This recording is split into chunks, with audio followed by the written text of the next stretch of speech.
Tak já vás vítám na další ze série přednášek a dnes to bude mít Tomáš Tulia o statistické teorii pole a dostaneme se z ní až k renormalizační grupě.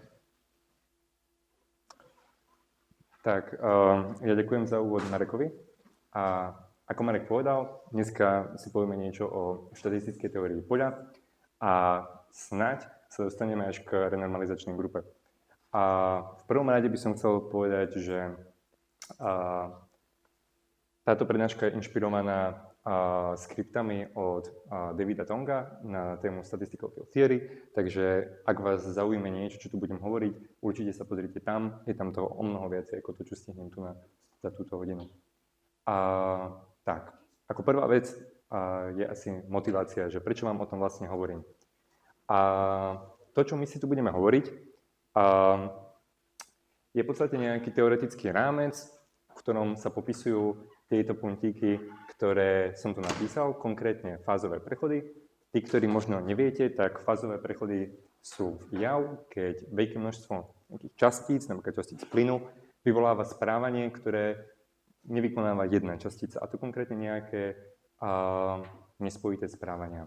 A typický príklad je, že keď máte plyn, tak jeho fázový diagram pri prechode z plynu na kvapalinu, tak tam dochádza k fázovému prechodu, konkrétne k dvom typom, ktoré si ukážeme neskôr, a diverguje tam napríklad tepelná kapacita. A čo je zaujímavé na fázových prechodoch je aj to, že viaceré systémy zdieľajú rovnaké správanie. A to konkrétne pri napríklad plynoch, a toto správanie zdieľajú všetky plyny, ale taktiež podobné správanie zdieľajú aj niektoré typy magnetov. Tomu sa venuje práve tento puntík univerzalita. Je to veľmi dôležitý pojem vo fyzike. A čo je na tom zaujímavé je, že v podstate keby nezáležalo veľmi na tom, čo sa deje na nejakej mikroúrovni, ale to, čo ostane potom na nejakej makroskopickej úrovni, je veľmi podobné. A teda už som spomenul niečo ako mikro a makro a s tým presne súvisí škála. Konkrétne škála je niečo, čo nám bude hovoriť, že ako sa veci správajú na tej mikroskopickej úrovni a ako prejdeme do tej makroskopickej úrovni, a to nám konkrétne explicitne bude ukazovať táto renormalizačná grupa, ak sa k nej dostaneme. Dúfam, že hej. No a posledné dva puntíky sú teda, že budeme vedení pomocou symetrie. To znamená, že symetrie sú obecne dôležité vo fyzike, ale v našom konkrétnom prípade symetrie budú určovať to, ako sa menia jednotlivé fázy hmoty. No a posledný puntík, ten je možno ako najviac dôležitý pre ľudí, ktorí už absolvovali kurz kvantovej teórie poľa.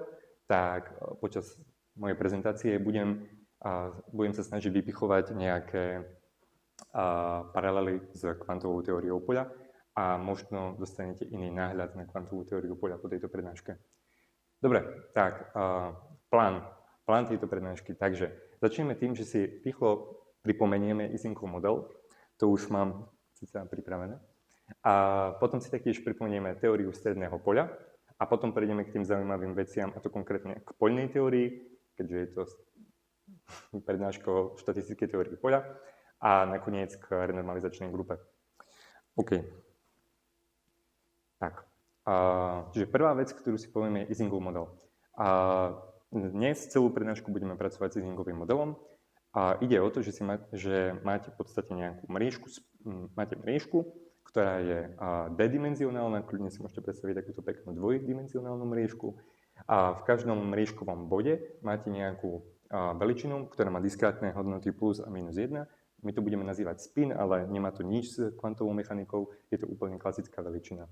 Takýchto mriežkových bodov budeme mať n a celé to budeme skúmať pri nejakej konečnej teplote T. Fajn.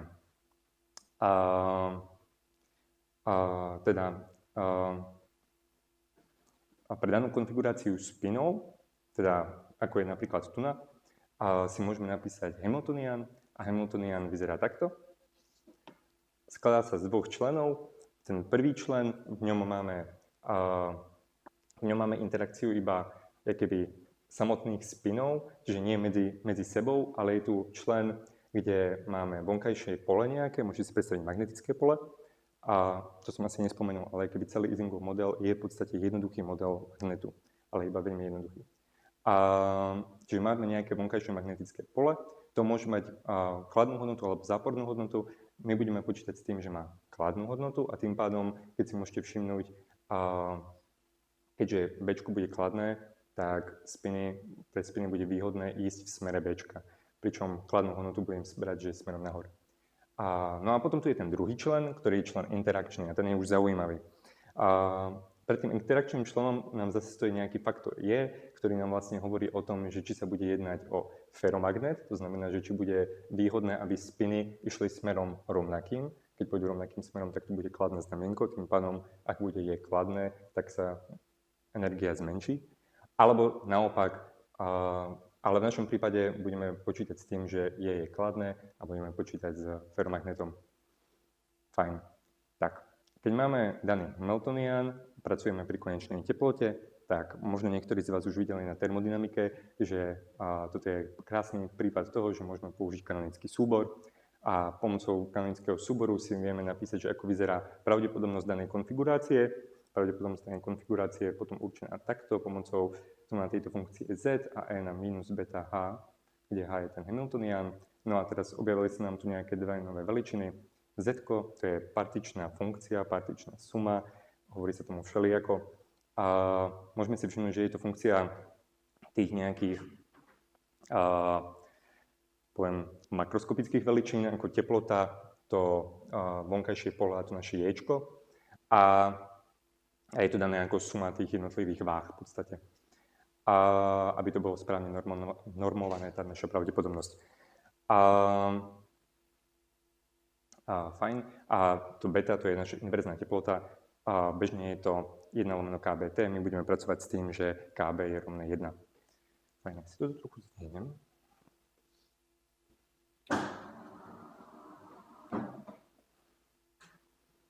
OK. Takže, ako sme sa učili na termodynamike, ak máme určenú túto partičnú sumu alebo partičnú funkciu, sme veľmi šťastní, pretože je to veličina, z ktorej vieme získať všetky dôležité hodnoty, ktoré potrebujeme. A konkrétne vieme napríklad získať voľnú energiu, ktorá je určená ako vnútorná energia minus T krát entropia, alebo taktiež priamo z toho Z ako T krát logaritmus Z. Prečo by nás vôbec mala zaujímať voľná energia? Nejaká intuícia za tým, ako bude vyzerať vlastne ten Isingov model. Tak ako som hovoril, máme tu nejaké B, ktoré chce, aby spiny išli v jeho smere. My sme si povedali, že bude v smere nahor, takže spiny budú chcieť byť usporiadané smerom nahor. No a potom tu máme nejaký ten druhý člen interakčný, ktorý by chcel zase, aby spiny boli usporiadané v rovnakom smere. No ale ako náhle zavedieme nejakú teplotu konečnú T, tak sa nám tam objaví ešte nový hráč a ten nový hráč je entropia. A tým pádom voľná energia bude bojovať vlastne s entropiou. Ako viete z termodynamiky, tak rovnovážna konfigurácia bude taká, v ktorej sa bude minimalizovať voľná energia. A tu na to môžeme pekne na tom vidieť, že vlastne bude tu boj toho, že entropia sa bude chcieť maximalizovať, vnútorná energia sa bude chcieť minimalizovať a ten boj medzi týmito dvoma veličinami nám pekne popisuje voľná energia. Možno ste si všimli, že som tu pripísal tento subskript termo. A to pretože táto veličina je klasická termodynamická veličina určená iba tými makroskopickými veličinami, a to teplota, nejaké to vonkajšie pole a ječko. Nám sa tu objaví ešte nejaká iná voľná energia, a to hneď teraz. A to konkrétne prejdeme k tzv. Landauovej teórii alebo k teórii stredného poľa. A inak tieto názvy nie som si úplne istý, či sú úplne správne, ale na tejto prednáške to bude takto. A konkrétne, našim cieľom by bolo keby spočítať Z. No lenže to nie je také jednoduché spočítať tú partičnú funkciu alebo tú partičnú sumu.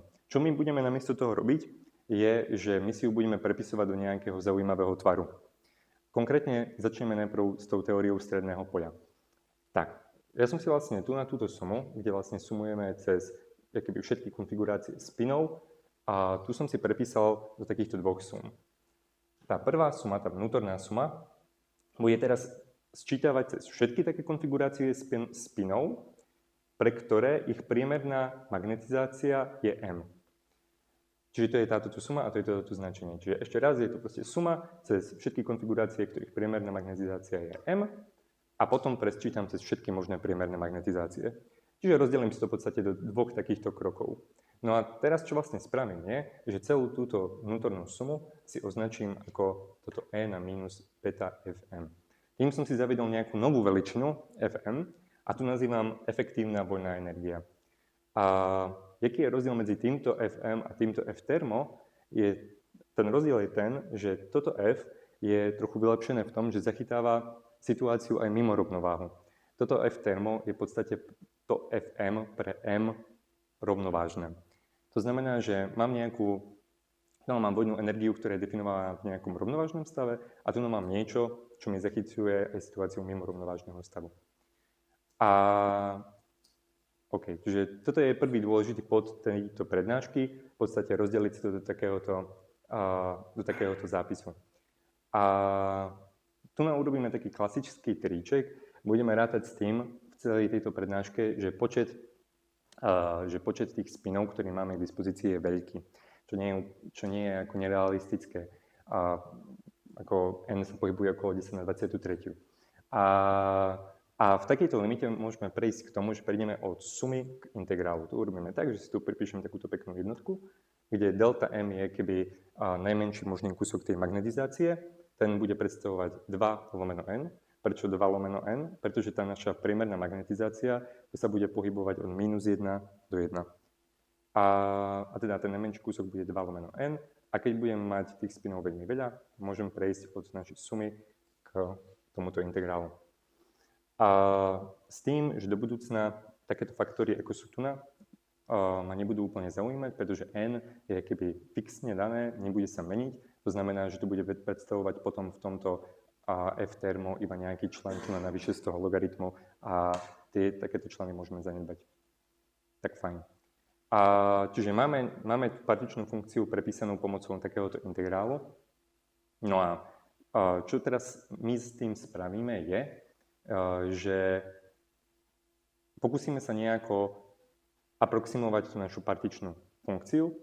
Vieme, že keď budeme mať veľké n, a ešte si rozpíšeme konkrétne túto voľnú energiu ako n krát Fm, kde to Fm bude nejaká hustota toho, tak keď vieme, že budeme mať veľké n a to beta Fm bude približne 1, čo nie je úplne ako odveci predpoklad, pretože keby energia na 1 stupeň voľnosti je niečo ako kBt, to znamená, že toto beta krát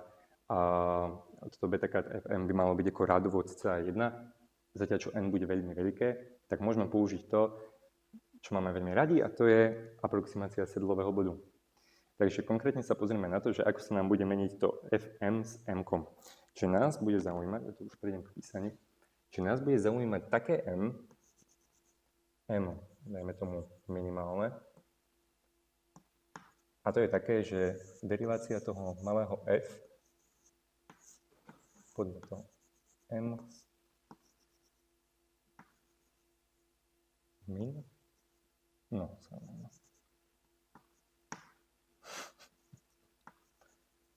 min sa rovná 0. Prečo by nás také niečo zaujímalo? Pretože si môžeme všimnúť, že máme tu na exponenciálu, ktorá nám to utlmuje, a tým pádom do toho samotného z prispieje hlavne také m, pre ktoré bude tento exponent čo najmenší. Takže hľadáme práve tú minimálnu magnetizáciu m-min.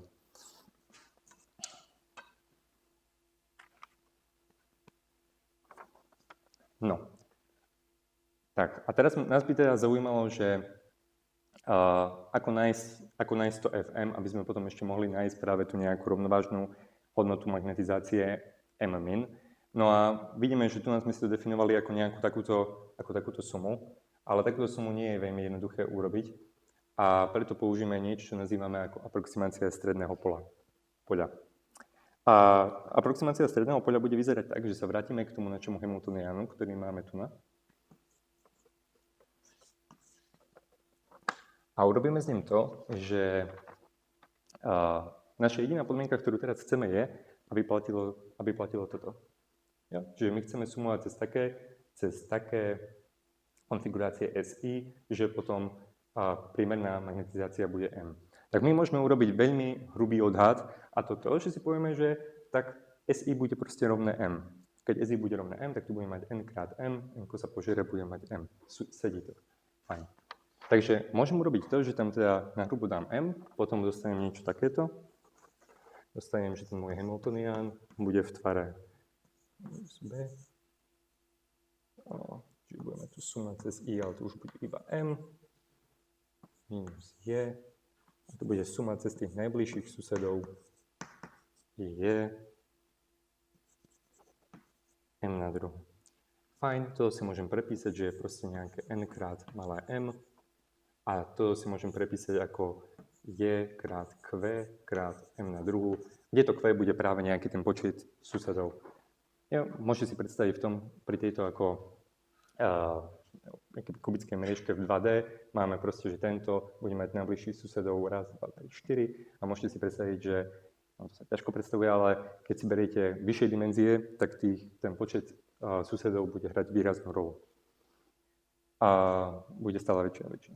No a OK, takže máme teda prepísaný ten Hamiltonian. No a z tohto, keď máme ako fixné M-ko a chceme spočítať túto vec, aby sme dostali naše F, tak môžeme spočítať, že koľko konfigurácií existuje takých, že majú danú magnetizáciu M a z toho sa tam koniec spočíta, že aká bude hodnota toho Fm, alebo teda konkrétne, aká bude hodnota toho malého F. Nebudem to tu celé počítať, lebo nechcem, aby to tu bolo veľmi zase technické, takže rovno teraz vám napíšem, jak bude vyzerať tá hodnota Fm a niečo veľmi podobné sme robili alebo budete robiť na termodynamike. Takže nechajte ma napísať výsledok.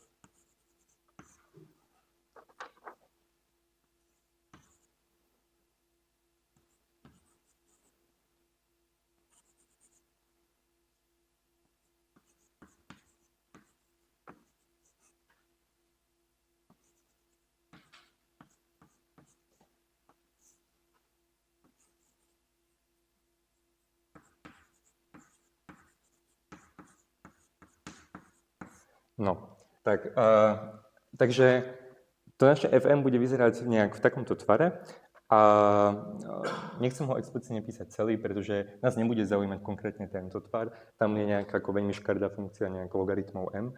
A nás konkrétne budú zaujímať situácie, kedy je jednak to naše n veľké, ako som písal tu na. A druhá vec je, že nás budú zaujímať situácie, kedy je to m malé. Pretože keď bude hodnota magnetizácie malá, tak to sa budeme pohybovať blízko toho kritického bodu, ktorý je ten najzaujímavejší bod, ako uvidíme. Takže čo ja spravím je, že rovno túto funkciu ešte upravím do tvaru, ktorý budeme používať, kde použijem vlastne iba Taylorov rozvoj a tým pádom ako iba si nejak upravím tento log bordel, ktorý tu nechcem celý vypisovať. Takže dostaneme niečo takéto.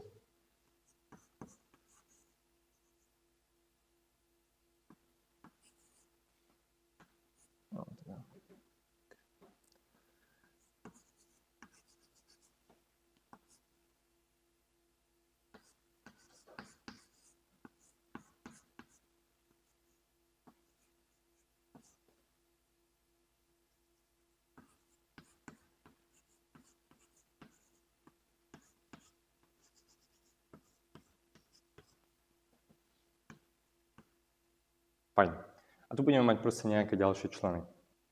Čím je toto zaujímavé je, že toto tu je Q, si ešte označíme, že bude nejaké TC, nejaká kritická teplota.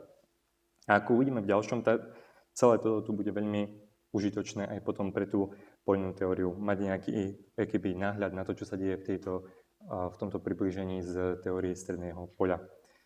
Tak, čo sa teraz dá robiť, ale ja to tu úplne robiť nebudem, je, že sa dá toto FM analyzovať a analyzovať práve v tejto teórii stredného poľa fázové prechody. A ja iba vlastne zhrniem, že ako vyzerá ten fázový diagram.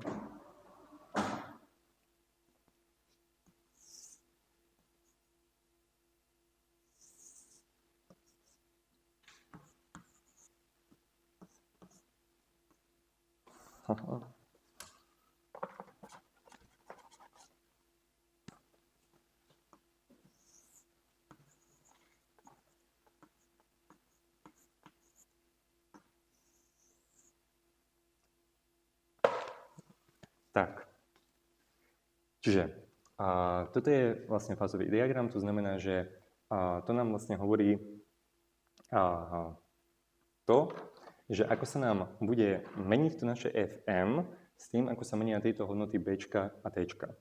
Konkrétne, vlastne celé tie fázové prechody sú teraz o tom, že pozeráme sa na to, ako sa mení FM a konkrétne sa pozeráme na tom, ako sa mení keby minimum toho FM, lebo to minimum FM nám určuje, ako vyzerá rovnovážna magnetizácia.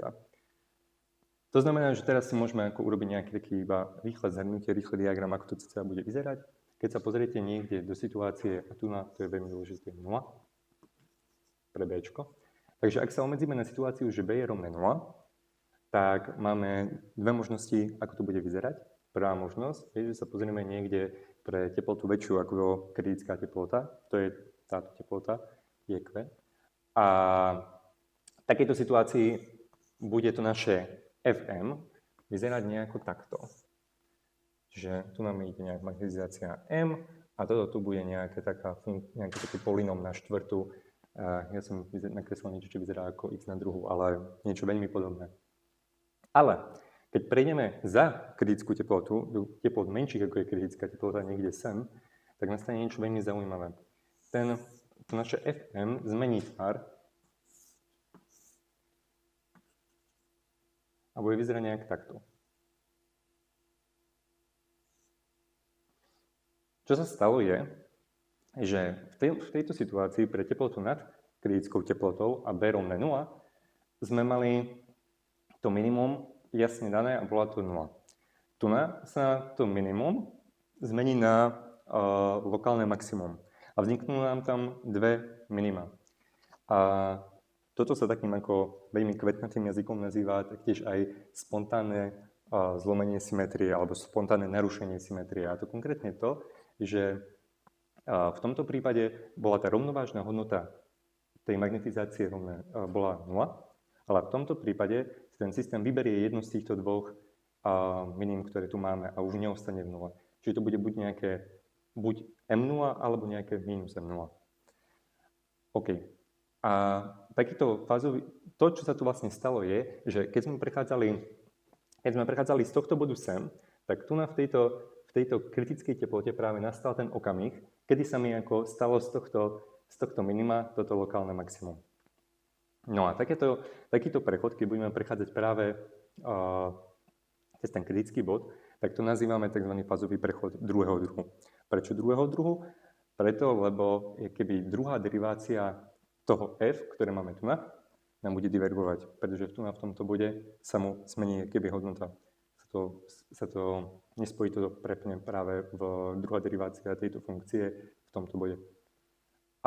No a potom máme ale aj, čiže toto bol taký presun cez tento bod.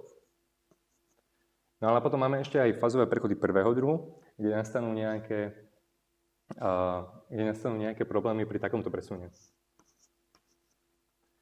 A čo sa totiž deje, je, že keď sa pozrieme na to, ako bude vyzerať to FM v nejakom takomto bode, to znamená, že už nebudem mať Bčko rovné 0 a budem mať nejaké záporné Bčko, tak keď sa pozriem na to, že jak vyzerá to moje FM, tak to moje FM bude vyzerať nejak takto.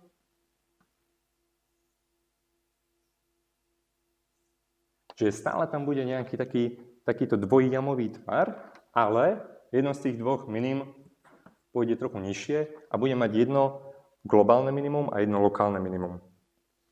Zatiaľ, čo keď pôjdem zase takto, tak neviem, či tu mám miesto. Asi skôr nie.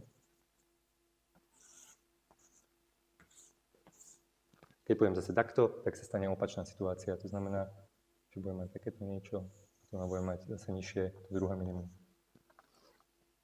Čiže to mám stále magnetizáciu M. No a čo sa stane vlastne v tomto bode je, že ak budeme prechádzať vlastne z dola nahor takto, tak si môžeme všimnúť, že stane sa to, že keby tá rovnovážna hodnota magnetizácie v tomto bode bolo nejaké, keby tesne pod tým, bude nejaké minus M0, ale keď prejdeme tesne nad tento bod, v tomto bode je to presne symetrické, ale keď prejdeme tesne nad tento bod, tak sa nám to zase preklopí a bude to M0. Čiže je tam skok v magnetizácii z minus M0 na M0. Čiže tu nám dochádza k skoku, keby v tom, čo je minimum. Čiže v skoku v prvej derivácii. Preto toto nazývame fázový prechod prvého druhu. Čiže toto je nejaké zopakovanie toho, jak vyzerá vlastne tá fázová štruktúra toho Isingovho modelu. No a teraz sa už posunieme na nejaké zaujímavejšie veci. Ale ešte predtým jedna poznámka, ktorá mi napadla. A to, že môžete sa čudovať, že čo sa to vlastne deje. Nie? Že prečo tu máme proste nejaké nespojité správanie, že to je hrozne divné. A áno, je to divné. Pretože keby funkcia, s ktorou sme začali, táto partičná suma, tak sčítava práve cez nejaké funkcie, ktoré sú ale analytické. Tam by nemal byť problém, ale máme tu nejaké neanalytické správanie. Háčik je v tom, že síce sčítavame cez nejaké analytické funkcie a on tam ani nebude problém, ak by sme sčítavali cez nejaké konečné množstvo členov. Lenže ako náhle sčítavame cez nejaké nekonečné množstvo členov, pretože toto n my vlastne posielame do nekonečna, tak môžu nastať práve neanalytické správania. A tieto aj práve pozorujeme. No a ešte posledný možno komentár, tak práve v týchto fázových prechodoch prvého druhu nás potom neprekvapí, že keďže je tam skok v tom, jak vyzerá magnetizácia, rovnovážna magnetizácia, tak bude divergovať práve keby zmena tej magnetizácie s Bčkom. A čiže niečo ako susceptibilita, myslím, alebo také niečo. A v tomto prípade pri fázových prechodoch druhého druhu nám zase bude divergovať tepelná kapacita, ktorá je určená práve nejakou druhou deriváciou toho F. Okay. Ak máte nejaké dotazy, tak prosím.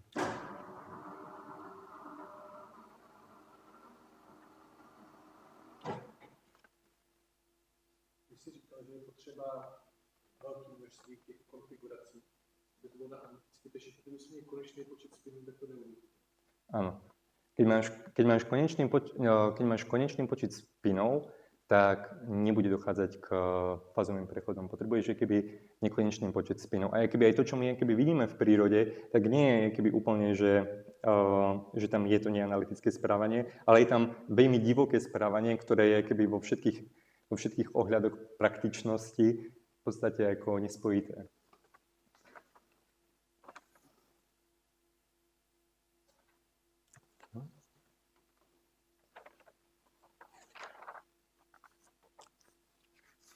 OK, a teraz prejdeme k niečomu zaujímavejšiemu. A to prejdeme konkrétne k tej teórii poľa.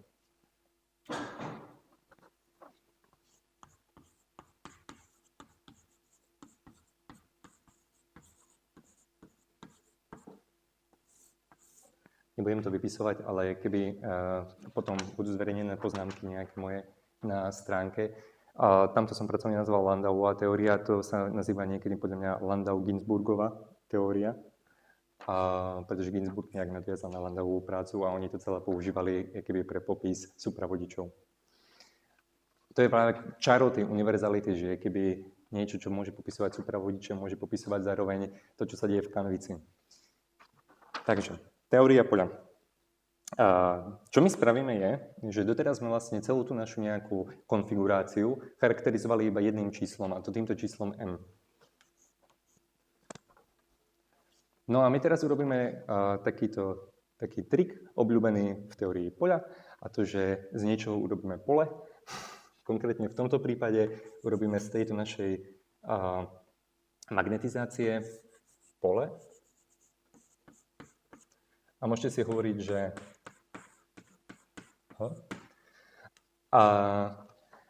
tak vysvetlíme si, čo vlastne idem urobiť. A nakreslím si zase nejakú moju mriežku. Tak. Ešte k názvosloviu. Pri fázových prechodoch sa často tomuto M hovorí keby parameter usporiadania. A keď už budeme hovoriť o poli, tak by sme mohli hovoriť o lokálnom parametri usporiadania. No a teda my chceme zaviesť túto beštiu. A táto beštia bude zavedená nejak tak, že my si tú mriežku rozdelíme do takých boxov. Rozdelíme si ju do nejakých boxov o veľkosti A. A takto viem rozdeliť keby celú tú mriežku do nejakých takýchto boxíkov.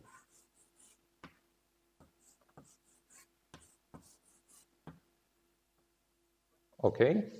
V každom tom boxíku bude nejaké množstvo tých mriežkových bodov n s čiarou. A čo bude vlastne to naše mx? Tak naše mx bude s čiarou suma cez i patriace do toho nejakého boxíku so stredom x. Mám tu box x z si. Ja? Takže keby tá naše x bude označovať keby stredy tých možných boxíkov. No a teraz ja som to urobil veľmi vágne a tak to aj ostane. A konkrétne detailnejšie to popíšem tak, že my chceme, aby to naše n s čiarou, čiže nejaký počet tých boxíkov bol dosť veľký, aby sme mohli brať to naše x ako spojitú premennú. To znamená, že aby zanikla táto diskretizácia, že tu dáme dosť veľké.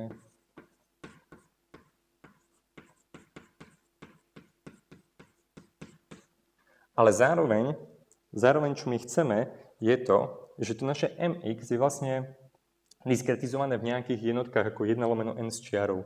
To znamená, že chceme to n s čiarou dosť veľké, aby mx mohlo nadobnúť hociakú hodnotu od -1 do 1. Čiže zase chceme, aby bolo n s čiarou, alebo teda skôr 1/n s čiarou, aby bolo dosť malé.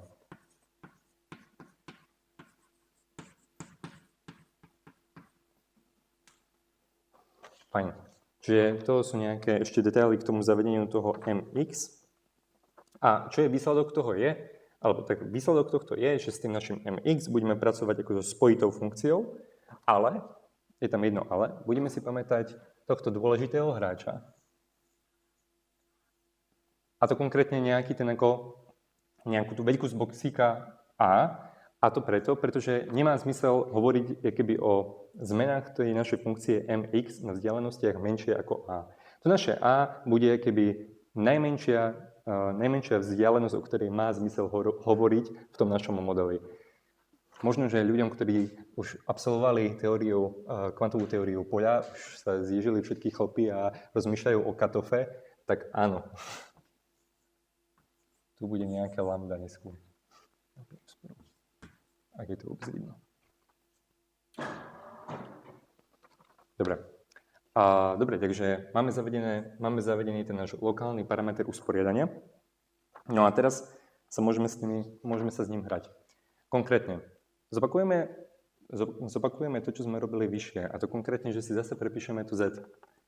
Ale tentokrát teda budeme písať, že to je suma cez mx suma cez nejaké to si pri danom x a zase z n minus beta a pre danú konfiguráciu. No a tu si označíme zase, že je proste suma cez mx e minus beta f mx. No a týmto sme si zaviedli opäť keby novú veličinu, zase to budeme nazývať ako efektívna voľná energia, ale v tomto prípade máme novú feature a to je to, že to f nie je funkcia od m, ale bude to nejaký funkcionál od funkcie mx. Čo konkrétne to znamená, tento zápis? Tak to znamená, že to f bude funkcia od mx, ale zároveň aj od všetkých derivácií toho mx. To znamená, že od gradientu, od potom druhej derivácie a tak ďalej. Keď budeme pracovať s tým mx ako so spojitým, tak často sa nepoužíva takýto zápis, ale používa sa skôr nejaký takýto zápis, na ktorý ste už možno videli aj niekde inde. Tam konkrétne takýto zápis. Počujem achio. Je to tak?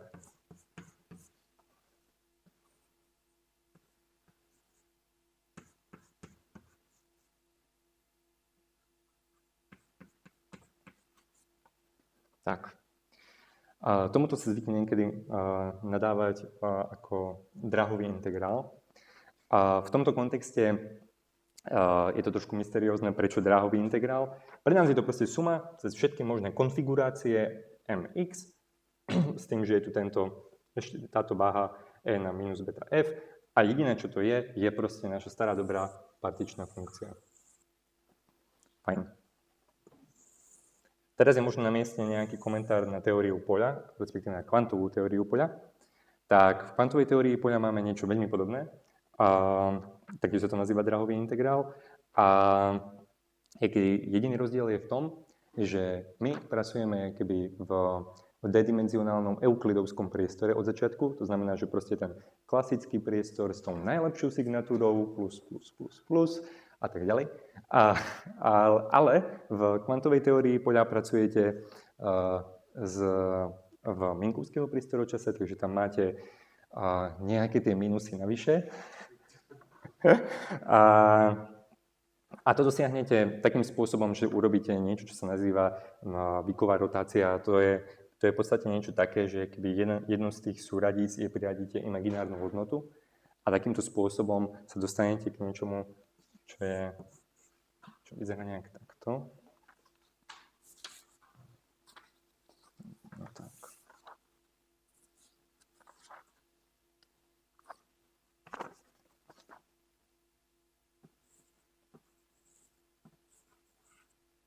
Tu použijem konotáciu z kvantovej teórie poľa.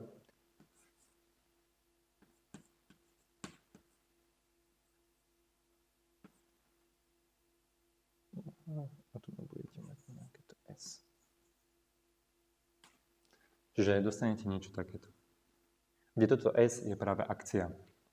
Čiže niekedy, keď sa rieši práve kvantová teória poľa, tak sa prechádza do euklidovskej signatúry, to znamená, že sa práve prechádza naspäť, inak tu nás sa dostaneme teda tak nejak, že T bude nejaké, neviem, I krát nejaké to x0. A samozrejme to beta a h si teraz nekorešponduje, ale to je teraz jedno. Pointa je, že občas práve, keď sa rieši kvantová teória poľa, tak sa prejde naspäť do euklidovskej signatúry a práve keby toto F sa taktiež niekedy označuje ako euklidovská akcia. Ale keby v našom prípade tým, že sme začali s takouto mikroskopickou teóriou, tak má zmysel to volať ako voľná energia. Ale to je skôr teraz takto pomimo. Čiže my budeme pokračovať.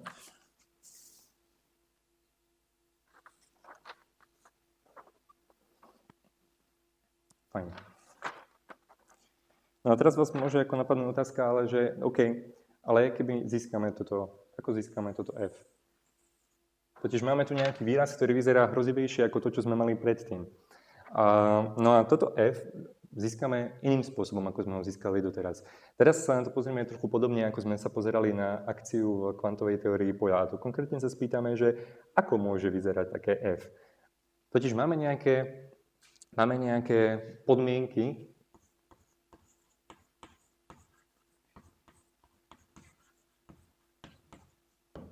na to, ako môže vyzerať to F, keď to má popisovať takúto mikroskopickú teóriu. No a to konkrétne prvá podmienka je lokalita.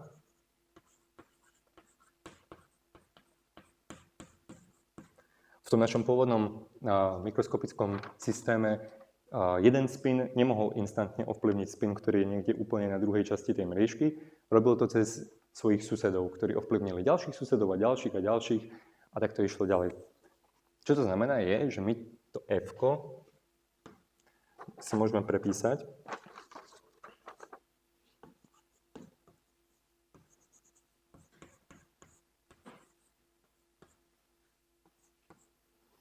ako nejaký integrál cez ten náš priestor, cez tú našu mriežku.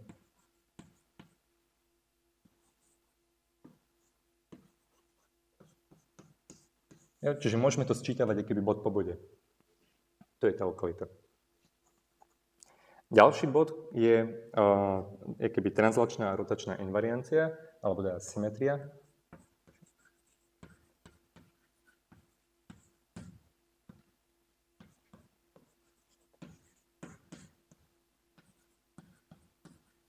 Odpusťte mi za používanie skratík.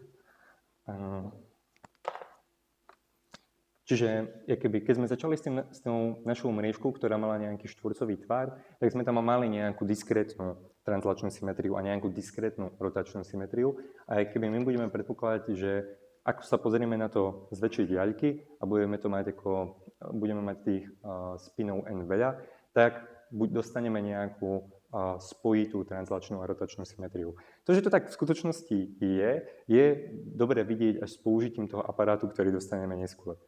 Takže teraz mi musíte veriť, že tam je práve nejaká tá translačná a rotačná symetria. OK. No a čo ale je vidno za symetriu ešte z toho základného modelu, je určitá, ja to nazvem, že Z2 symetria. Ale čo tým presne myslím je to, že ak máme B rovné 0, tak v tom diskrétnom modeli sme mali takúto symetriu, že keď mi prešlo SI na minus SI, tak sa nič nezmenilo. V tom našom novom modeli budeme chcieť, aby to malo podobnú symetriu, a to konkrétne, aby to MX, keď prejde na minus MX, tak sa nič nezmení. Čiže inými slovami, aby tam bola keby nejaká párnosť, súdosť. Áno. Ale zároveň, ak B nebude rovné 0, tak budeme chcieť, podobne ako to bolo v tom mikroskopickom modeli, aby sa nič nezmenilo pri takejto transformácii. Zároveň B prejde na minus B. To znamená, že zase budeme chcieť, toto nám prejde na mx na minus mx a B na minus B. No a posledná požiadavka, ktorú tam mám, je analytickosť.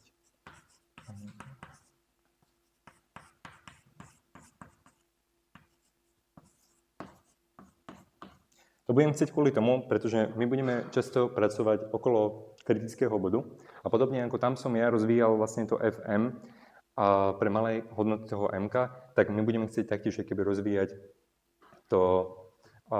aj ten náš funkcionál okolo malých hodnôt toho M, pretože tam bude zaujímať práve správanie v kritickom bode. A možno si hovoríte, to som vlastne možno nespomenul, že prečo malé M, že o čom tu hovorím, tak v tom našom kritickom bode to je hodnota, kedy sa tá rovnovážna magnetizácia zmení z nuly na nenulú. Pretože keď máme teplotu väčšiu ako teplotu kritickú, tak vidíme, že to minimum je v nule, ale keď nám to hupne za kritickú teplotu, tak to spadne do jedného z tých dvoch. Fajn.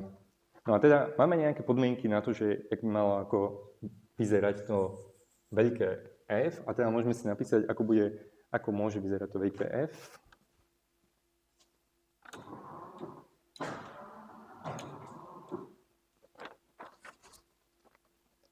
Čiže to veľké F. Môže vyzerať napríklad to X. To budú nejaké konštanty.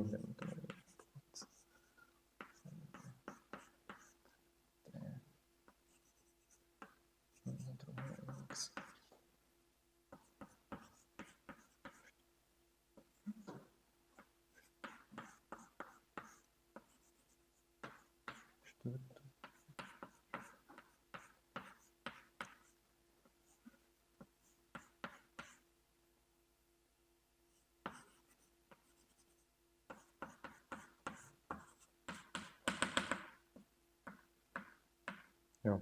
Čiže tu nám budeme mať potom ešte možných viacero členov, ale tu nás som vypísal ako nejaké, teda vidíme, že to M bude musieť byť ako v tomto v kvadratickom tvare, alebo v kvartickom, tak aby ako platilo to, čo som tu hovoril, aby to bolo symetrické pod touto transformáciou.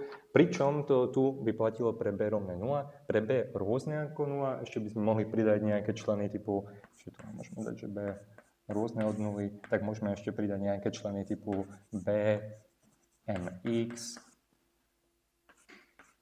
BM na tretiu, X a tak ďalej. Čiže nejaká nepárna mocnina MK spojená s Bčkom. Tým si zachováme práve aj túto vec. No. Čo je zaujímavé na tomto je, že z tohto vieme ľahko dostať to, čo som robil predtým. Dostať tú teóriu, strednú teóriu poľa. A to vieme urobiť tak, že sa pozrieme na to, že nebudeme robiť teda deriváciu toho f podľa m, ale čo urobíme je, že urobíme funkcionálnu deriváciu. Čiže niečo, čo ste možno videli na teoretickej mechanike alebo niekde inde, že by sme urobili takúto funkcionálnu deriváciu f podľa toho m. A z toho, keby sme to nechali ako rovné 0, tak my sme dostali by sme nejakú rovnicu pre to naše mx. A jedno z tých riešení tej rovnice by bolo práve konštantné riešenie. A konštantné riešenie by nám zreprodukovalo to, čo sme robili predtým. Ale to tu teraz nebudeme robiť. Čo je fajn, je, že keď máme to naše z, tak môžeme pracovať rovnako ako v štatistickej mechanike. To znamená, že pravdepodobnosť nejakej konfigurácie bude určená zase pravdepodobnosť nejakého toho mx bude určená ako 1/z, to bude to naše n minus beta f mx. A podobne môžeme určovať napríklad korelačné funkcie. To je niečo, čo nás zaujíma aj v kvantovej teórii poľa. A korelačné funkcie, dajme tomu, že budeme mať nejaké, že budeme mať proste niečo takéto, že ako vyzerá y, že nejaká taká korelačná funkcia mx, my, tak to potom budeme dostávať takýmto spôsobom, že to proste presumujeme m, budeme mať to moje mx, my, n minus beta fm, a to ešte tu na dopredu máme 1 minus z. Čo je zaujímavé je, že keď chceme prejsť do kvantovej teórie poľa, tak sa nám takéto niečo by sa nám preložilo na takéto niečo.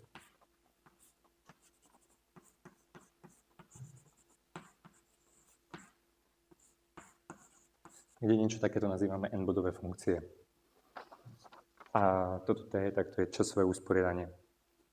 Ale to je skôr poznámka pre tých, ktorí ako už videli kvantovú teóriu poľa.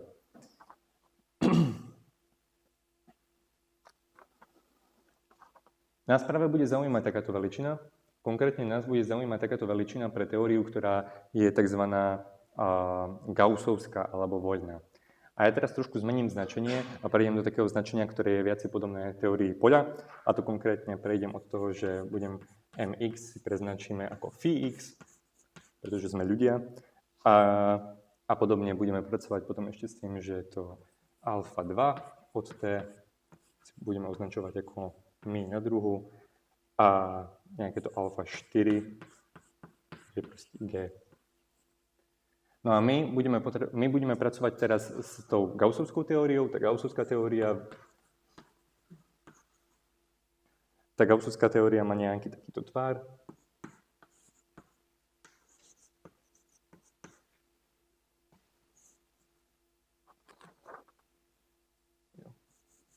Ešte jedna polovica.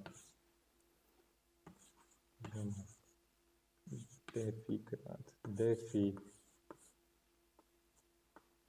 plus my na druhu, phi na druhu. Čiže budeme pracovať s nejakou takouto teóriou. A čo nás bude zaujímať, je konkrétne nejaký takýto korelátor phi x a phi y. Tak, ten tu nebudem počítať samozrejme, pretože to by bolo zase príliš technické, ale čo je zaujímavé je, že ako sa správa takýto korelátor. Takýto korelátor sa totiž po mnoha výpočtoch správa nejako takto. To bude iba akože úmerné správanie. Bude sa správať ako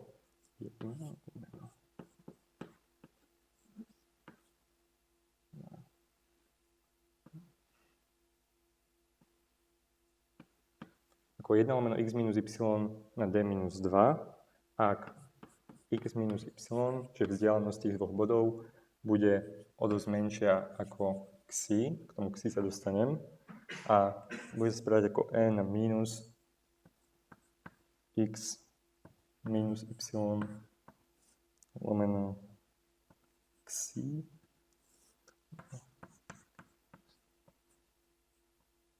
x minus y na d minus 2, keď bude platiť opačná podmienka, a to, že x minus y bude teda o dosť väčšie ako xi. Tak, toto xi, to je veľmi dôležitá veličina. Táto veličina sa nazýva tzv. Korelačná dĺžka. A jednak,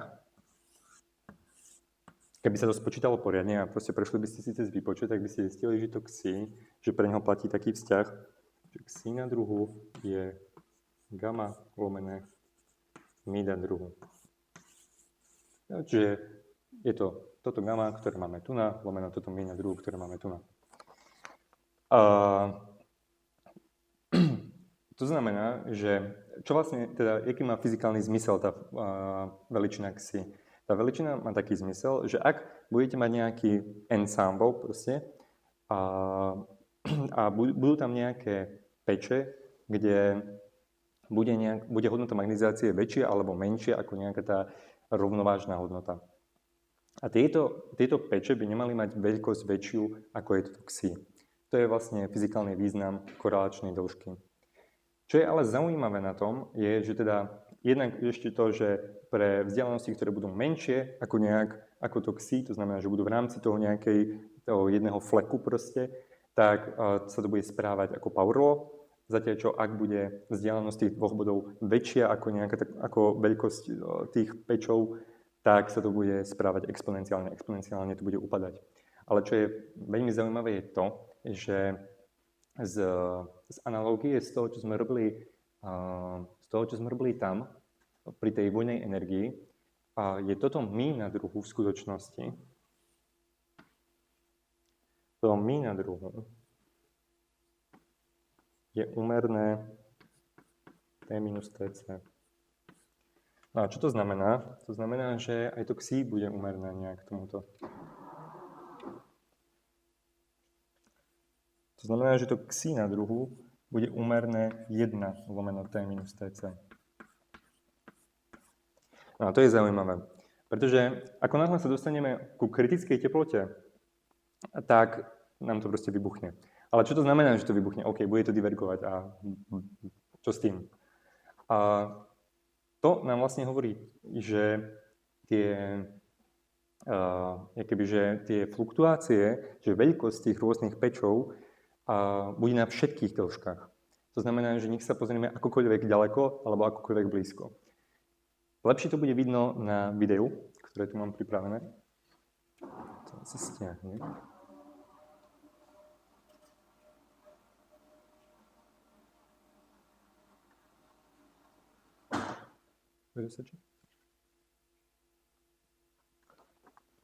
To sa bude premietať tam alebo aj tam?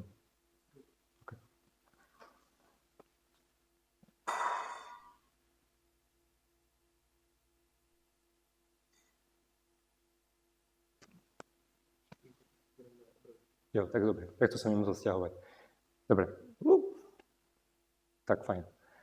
Čiže ja to pustím a urobím vám k tomu komentár.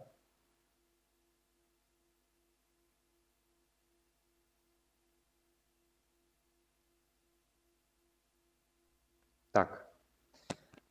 Takže, čo môžete vidieť, sú 3 situácie, ktoré sa teraz odohrajú.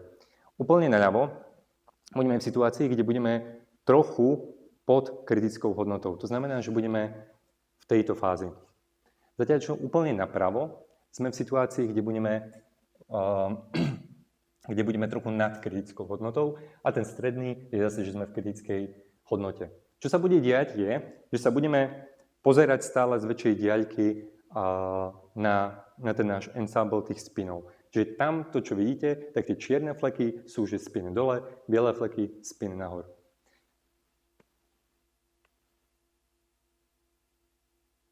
Čiže prvá vec, čo sa deje, je, že sa pozrieme úplne na ten pod kritickou teplotou. No a ako sa vzdialujeme, tak si môžete všimnúť, že tá naša korelačná dĺžka, to znamená veľkosť nejaká tá veľkosť tých flekov sa zmenšuje, je k 0. A čím sa na to pozeráme z väčšej vzdialenosti, tým viac to vyzerá usporiadanie. Čo nás neprekvapuje, pretože sme v tejto fáze pod kritickou teplotou, ktorej sa taktiež hovorí usporiadaná fáza. OK, teraz sa pozrieme, čo sa deje nad kritickou teplotou. Čiže nad kritickou teplotou taktiež vidíme, že tie naše bloby alebo peče sa zmenšujú, ale proste končíme v úplne neusporiadanej fáze. Čo nás zase neprekvapuje, pretože to F by malo mať pre teplotu väčšiu ako TC strednú hodnotu, alebo teda tú magnetizáciu primernú rovnú 0. Zatiaľ, čo tu na pod TC to malo nejakú hodnotu buď ako minus alebo plus podľa toho, že ktoré z toho si tu vyberie. No ale samozrejme najzaujímavejšie je to, čo sa deje pri tej kritickej teplote. No a pri kritickej teplote si môžete všimnúť, že tie peče sú na všetkých vzdialenostiach. Nech sa pozeráme akokoľvek ďaleko, vždy tam budú a nebudú sa nám zmenšovať. Čiže toto je ten pravý význam toho, že Xi ide do nekonečna, keď máme teplotu, kritickú teplotu.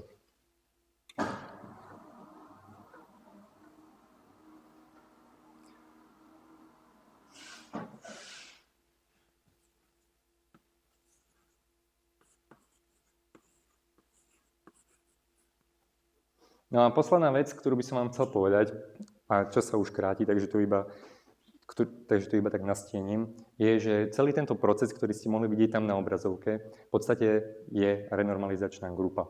Alebo je to proces renormalizačnej grupy, ale v priamom priestore alebo v reálnom priestore. Čo sa totiž deje pri tej renormalizačnej grupe je to, že vy si môžete to vaše pole phi, tú magnetizáciu phi, rozdeliť na nejak takto.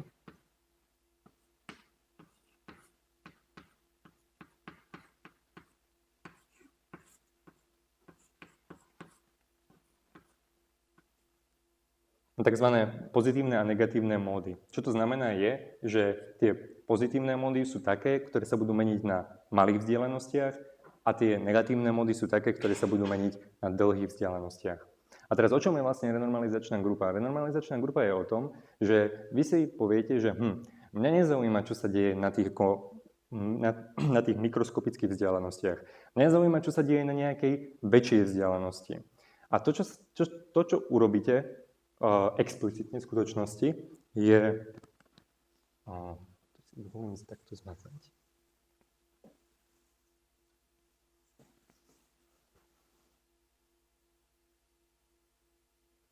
Že tak, ako si rozdelíte toto phi, no to som napísal tak expertne, že to neviem nájsť. Tak ako si rozdelíte to phi, si rozdelíte aj to f. To znamená, že aj to f od phi x si rozdelíte na nejaké f plus.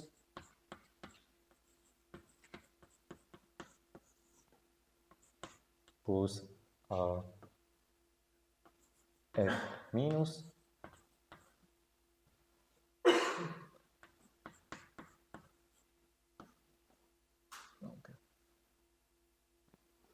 A v tom vašom drahovom integráli, ktorý máte tu, tak čo spravíte je, že vy šikovne vyintegrujete túto časť, ktorá sa mení iba na tých krátkych vzdialenostiach. Čiže toto explicitne znamená, že keď prejdeme od tých malých vzdialenostiach k tým veľkým, tak proste nezaujíma nás, čo sa stane, čo sa bude diať na tých malých vzdialenostiach, to proste vyintegrujeme a zahrnieme to práve do toho zvyšku toho integrálu. A aj keby tento integrál, ktorý máme tu pomôžem trošku, nám prejde proste na niečo takéto. Čiže dostaneme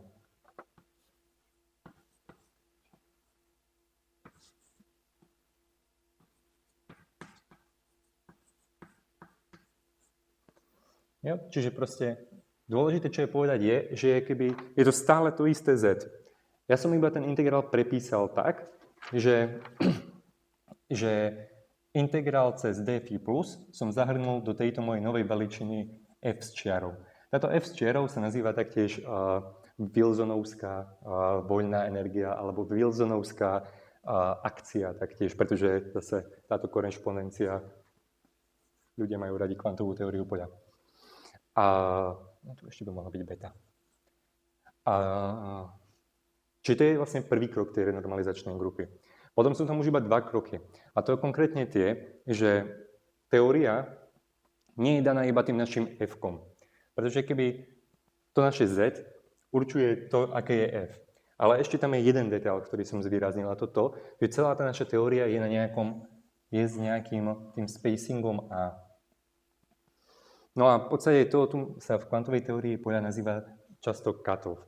Konkrétne často sa prejde od reálneho priestoru k Fourierovskému priestoru a v reci sa pracuje s touto veličinou lambda, čo je v podstate je to nejaký vlnový vektor. Alebo je to nejaká hodnota vlnového vektoru, ktorá odpovedá práve tomu Ačku. Čiže bude platiť niečo takéto. No a čo sa vlastne spraví je, že my keby odintegrujeme nejaké stupne voľnosti, ktoré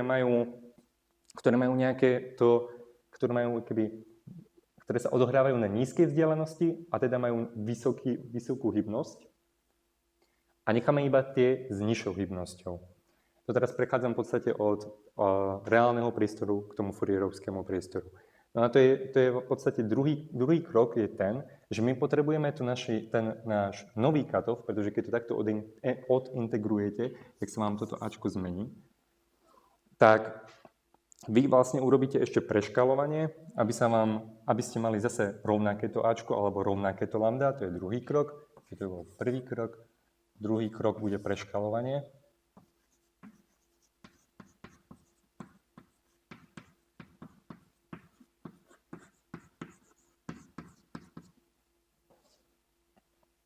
Čiže to lambda prejde na nejaké lambda s čiarkou, ktoré proste bude nejaké lambda lomeno zeta. A to tu bude niekde ako väčšie ako 1.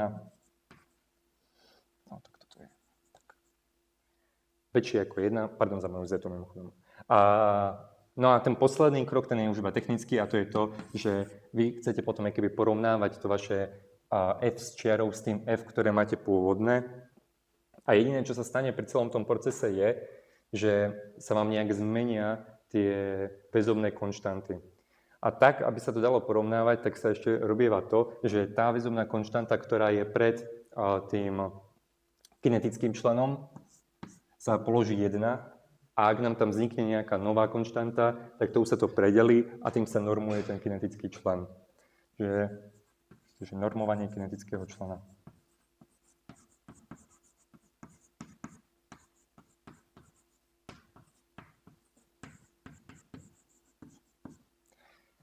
Tak, čiže toto je keby technicky, čo znamená proces renormalizačnej grupy.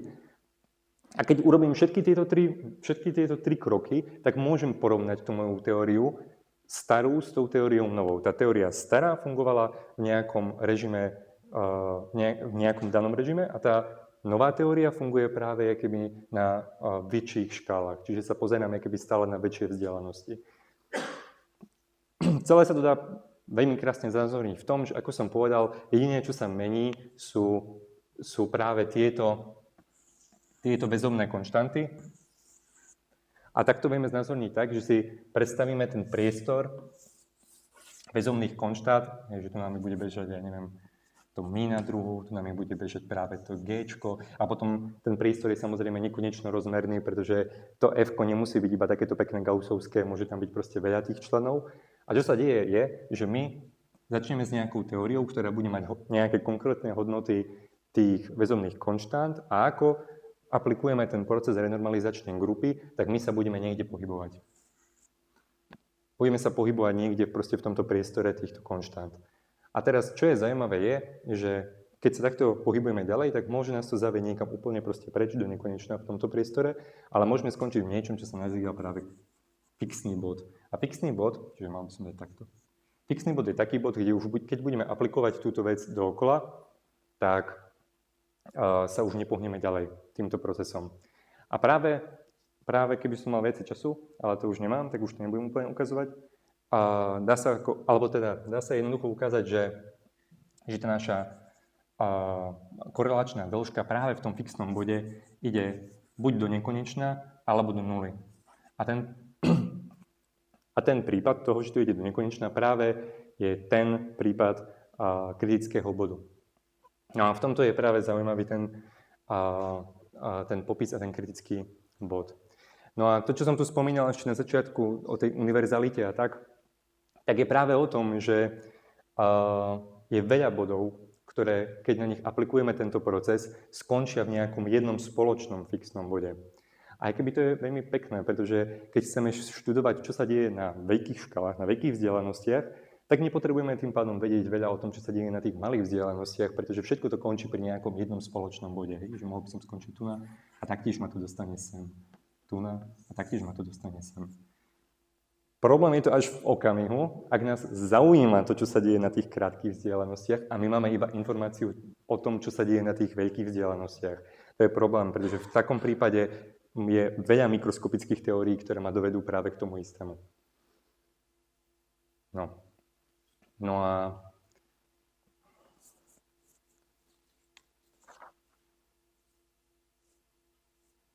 a čo moje posledné slova k tomuto sú asi tie, že tento kritický bod, alebo tento fixný bod, je zaujímavý tým, že vtedy tá moja teória F, alebo teda nejaké to moje F s čiarkou, je jednak škálovo invariantná.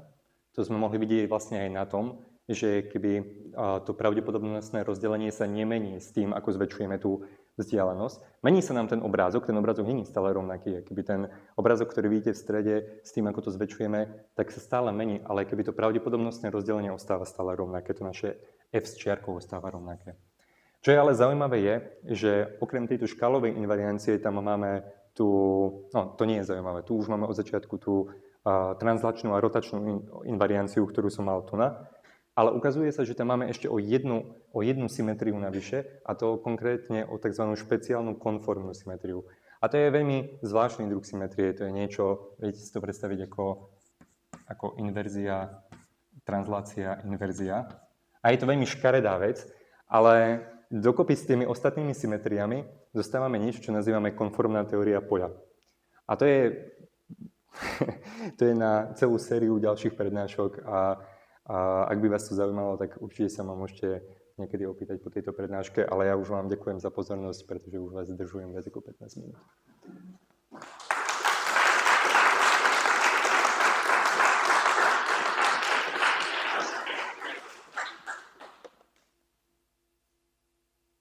Tak, ďakujeme. Nejaké dotazy?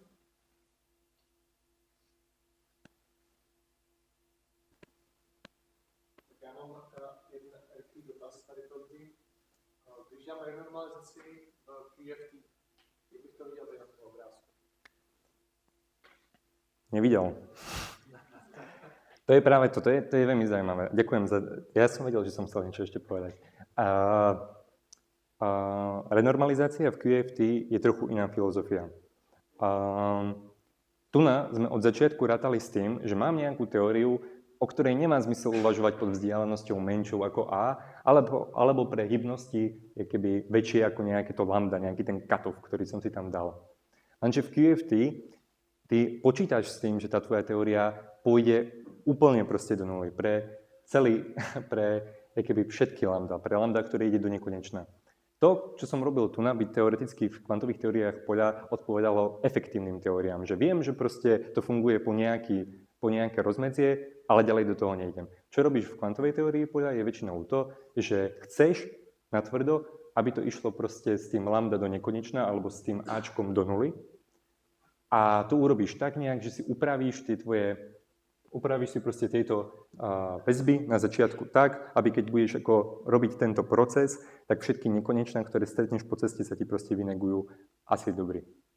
Takže tak.